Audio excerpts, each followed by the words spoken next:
Magandang araw po muli sa atin mga sir at welcome back na naman po sa akin channel. At ngayong araw po ay isishare ko lamang po sa inyo ay tungkol po dito sa diagram ng Rossi Macho TC175 yan po. Isishare ko lamang po sa inyo ang bawat wire color coding ng ating mga parts ng ating motor, kung saan po siya galing or saan siya papunta yan po. Ito po yung kanyang mga basic materyales sa ating mga motor para lamang po umandar yung ating motor. Yan po. Share ko lamang po sa inyo yung bawat wire connection niya. Yan po. At mag-i-start po tayo dito sa kanyang stator. Yan po. Dito sa kanyang stator sa ating Rossi 175, meron po siyang 4 wires yung kanyang stator. Yan po. May dalawang yellow. Yan po. At saka blue with white at saka green with white. Yan po.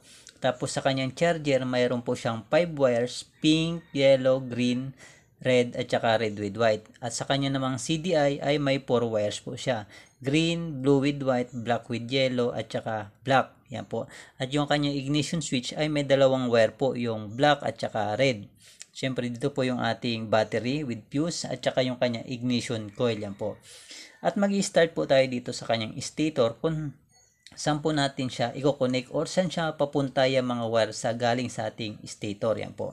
Kung makikita nyo po sa inyong stator, sa inyong Rossi TC175, yung dalawang yellow wire sa ating galing stator, ito po yung ating full wave na charger. Yan. Galing po sa kanyang stator, sa kanyang charging system. Yan po. Ang stator ng ating Rossi Macho TC175 ay full wave na po yung kanyang stator. Yan, dalawang yellow wire po na yan. Yan po yung output niya. Papunta po yan sa ating charger ng ating motorcycle. Yan po. Itong dalawang yellow na yan, papunta po dito yan sa ating charger. Yan po.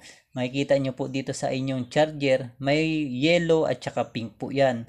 Sila po yung magka connection. Yan po mga sir. Makikita nyo yan. Yan. Magtataka ka po kayo dahil bakit kulay pink na yan sa ating charger. Yan po. Nagbago na po yung kanyang connection pagkadaan niya po sa kanyang socket. Yan po. Diyan sa malapit sa inyong battery, makikita nyo yan. Nagbago na yung kanyang kulay. Yan po. Kulay pink na po. Basta yung dalawang yellow wire na po yan galing stator, papunta po yan ng ating charger. Dito po sa pink at saka yellow ng ating charger. Yan po mga sir. Yan po. Yung kanyang itong yellow at saka pink, ito yung ating input ng ating charger. Yan po. Yan, galing sa kanyang stator. Yan po. Tapos yung blue with white ng ating pulser, yan po. Makikita nyo, yung blue with white, yan po yung positive ng ating pulser. Yung green with white, yan naman po yung negative ng ating pulser. Ito pong dalawang to ay papunta yang sa ating CDI po. Yan. Unahin po natin yung ating yung pulser natin sa blue with white, papunta po yan ng ating CDI po. Yan. Papunta po yan sa ating CDI, may blue with white din po yan. Sila po yung magkakonekta. Yan po. Yan mga sir. Yan. Trigger po yung ating blue with white para po maglabas ng kuryente yung ating CDI. Galing po yan sa ating pulser. Yan po. Siya po yung pinakapulso natin ng ating CDI po. Siya po yung nagtitrigger para maglabas po ng kuryente yung ating CDI papunta sa ating ignition coil. Yan po mga sir. Tapos yung green with white, ito naman yung negative ng ating pulser. Yan po. Nakakonekta din po yan sa ating mga green wire ng ating harness. Yan po.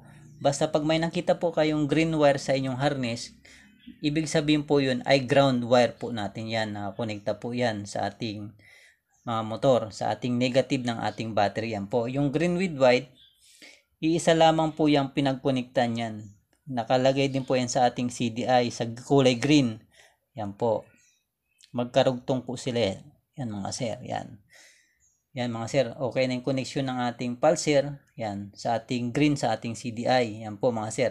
Tapos dito naman tayo sa ating charger. Makikita yung kulay green din yan sa inyong charger. Yan. Konektado din po yan dito sa ating kulay green na ito. Galing na ating CDI. Iisa lang po yung ating connection yan. Yan. Nakatap din po siya yan sa kulay green dito sa ating CDI. Yan po.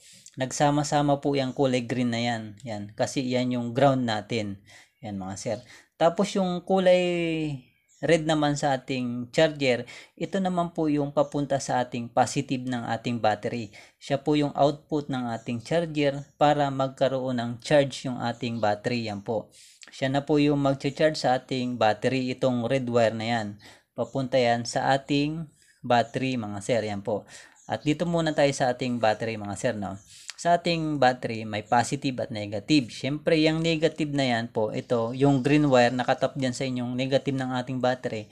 Konektado yan po sa ating harness. Yan, naka-konekta yan mga sir. Para masupplyan nyo ng negative supply yung ating harness. Galing dito sa green ng ating battery, sa may negative ng ating battery. Tapos yung red wire sa ating battery yan, konektado yan sa ating fuse yan. May fuse po yan. Yan. After ng ating fuse, papunta yan sa ating ignition switch sa red wire. Yan po, nakaganyan po siya mga sir. Yan. Kapag naputol o walang supply inyong motor, pagkasusi, walang busina, walang kahit na mga accessories, i-check nyo yung fuse nyo, baka pumutok lamang yan mga sir. Yan po. Sa ating battery, dumaan sa ating fuse, papuntang sa ating ignition switch sa red wire. Yan mga sir. Tapos yung red wire sa ating charger, papunta yan dito sa ating fuse. Yan mga sir. Yan mga sir. Papunta po yan sa ating fuse ng ating battery. Yan po mga sir. Pag may nakita kayong ganyan sir, loktaw ko lang para hindi yung ating mga wire. Yan mga sir. Ganyan siya mga sir. Nakatap siya dyan sa ating red wire. Sa ating malapit sa fuse yan mga sir. Nakatap yan dyan sa ating harness mga sir. Yan. Para kahit walang battery, yung inyong mga motor, yan. Kahit walang battery, gumagana pa rin yung sa ating mga ilaw kasi nakaganyan, naka-jumper siya dyan mga sir. Nakakonekta siya dyan. Yan. Nakatap siya dyan mga sir. Yan. Kasi may supply na nilalabas dito sa ating red wire, sa ating charger, papunta dyan sa wire na yan. Papunta ating ignition switch. Yan mga sir. Okay na tayo dyan mga sir, no? Tapos ito namang red with white sa ating charger. Ito naman po yung supply ng ating headlight. Yan po. Papunta yan sa ating right handle switch. Yan po. Siya yung nagsusupply dun sa switch para magkaroon po tayo ng headlight. Yan po mga sir. Itong red white. Yan. Papunta po yan ng ating headlight. Yan. Yan. Natin headlight. Yan, papunta yan sa ating right handle switch natin. Siya yung nagsusupply dun sa switch na yan, yung headlight natin. Sa headlight natin mga sir. Yung red with white mga sila. Ang supply po niyan ay AC current po yan. AC. Yan, alternating current po yan mga sir. Hindi siya DC yan mga sir, no? Kaya pag yung ilaw nyo yan, gumagana lamang pag umandar yung ating makina. Yan po. Dito siya nanggagaling sa red with white. Yan mga sir, okay na po tayo dyan, no? At dito naman tayo sa CDI niya, yung green, nakatap sa ating harness na kulay green, sa negative ng ating battery. Tapos yung blue with white, galing sa ating pulser, yan. Tapos yung black with yellow, ito naman po yung papunta sa ating ignition coil, yan mga sir. Papunta yan ng ating ignition coil, yung black with yellow natin.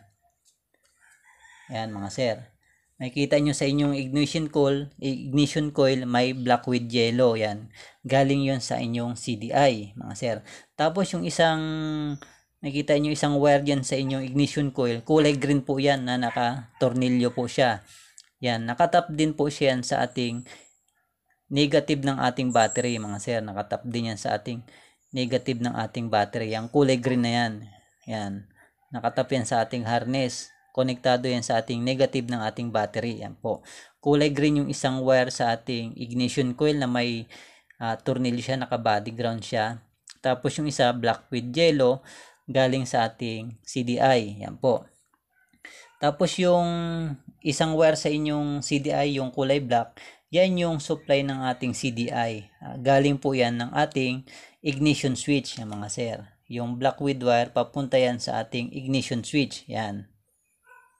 Yan. Yung black wire na yan, supply ng inyong CDI kasi battery operated yung CDI ng Rossi TC Macho 175 galing sa ating ignition switch. Yan mga sir. Yan.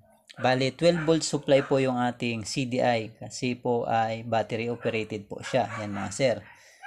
Yan mga sir, ganyan lamang po yung connection ng ating harness sa ating motor magmula stator, papuntang charger, CDI po, tapos ignition switch, battery, ignition coil, yan po. Yan lamang po yung kanyang basic wiring diagram para mapaandar natin yung ating mga motor. Yan mga sir. At sunod ko pong i-upload yung papunta naman sa kanyang ignition switch, yung kanyang connection sa mga ignition switch papuntang ilaw, busina, signal light, etc. sa kanyang mga accessories po.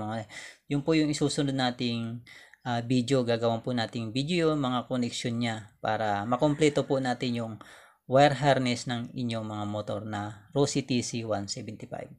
At yun lamang mga sir, at maraming salamat po sa inyong panonood, and God bless po.